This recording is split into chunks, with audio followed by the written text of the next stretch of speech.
sudjelujem u Hodu za život zato što podržavam tu ideju i smatram da je jako važna u ovom trenutku u Hrvatskoj kad imamo manjak stanovništva i gubimo svaki dan, da bi se moglo organizirati drugačije, ne da žene moraju pobaciti zato što su siromašne i ne znaju ko će im uzdizati to dijete, da bi se mogli organizirati drugačije, da barem ta djeca budu onda posvojena.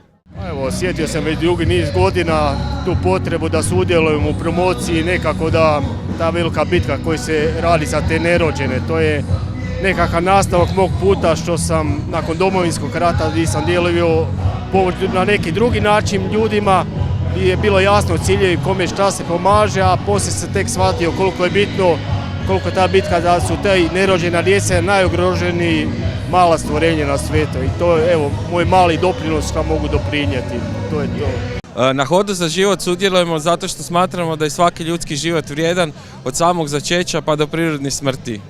I mislim da treba dati podršku ljudima koji žele zaštititi život i majkama koji se nalaze u teškim životnim situacijama te im svijet nudi pobačaj kao jedino rješenje.